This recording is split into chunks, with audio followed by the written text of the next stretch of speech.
Di antara malam-malam yang Allah muliakan, ada satu malam yang selalu dinanti oleh langit dan bumi. Malam Nisfu Sya'ban, malam ketika pintu-pintu ampunan terbuka, doa-doa diangkat, dan catatan amal manusia ditimbang dengan penuh kasih sayang. Namun tidak semua hati menyambutnya dengan taubat. Tidak semua jiwa memuliakannya dengan sujud dan istighfar. Kisah ini datang dari lembaran sejarah yang terekam dalam kitab Al-Badr Ats-Tsali, karya Imam Asy-Syaukani. Sebuah peristiwa yang terjadi pada bulan Sya'ban 1111 Hijriah.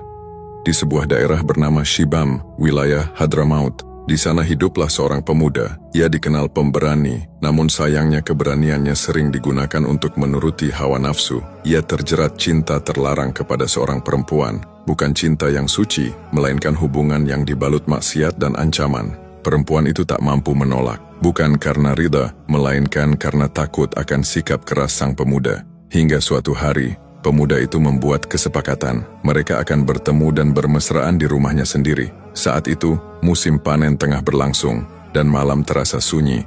Tibalah malam Nisfu Sya'ban, saat sebagian besar penduduk terlelap dalam tidur. Langit yang tenang tiba-tiba terbelah oleh suara menggelegar.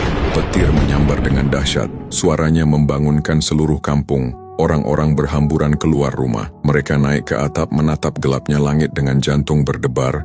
Lalu kabar itu menyebar, sebuah peristiwa besar terjadi di rumah pemuda itu. Ketika mereka mendekat, mereka melihat sesuatu yang mengerikan. Sebuah meteor besar jatuh dan menimpa rumah tersebut. Dinding-dindingnya runtuh, atapnya hancur, dan tanah di sekitarnya hangus. Masyarakat panik. Mereka tahu pemuda itu berada di rumah itu semalam. Mereka mencari di antara puing-puing, memanggil namanya, berharap masih ada kehidupan.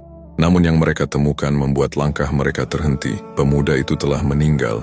Ia ditemukan dalam keadaan sedang berbuat maksiat dengan perempuan yang dibawanya. Al-Qadhi Muhammad bin Al-Hasan Al-Kaukababi, yang menjadi saksi peristiwa itu, berkata bahwa mereka menggali kuburnya hingga pagi. Ketika jasad itu diangkat, orang-orang melihat keadaan yang membuat hati mereka bergetar, seakan kisah itu menjadi tanda, bukan sekadar kematian, tetapi peringatan.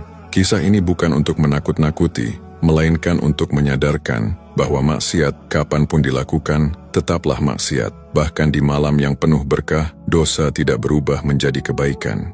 Maka ketika malam Nisfu Sya'ban kembali menyapa kita, jangan biarkan ia berlalu tanpa sujud, tanpa istighfar, tanpa doa yang lahir dari hati yang menyesal. Karena bisa jadi, itulah malam ketika Allah membuka pintu ampunannya seluas-luasnya bagi hamba yang benar-benar ingin kembali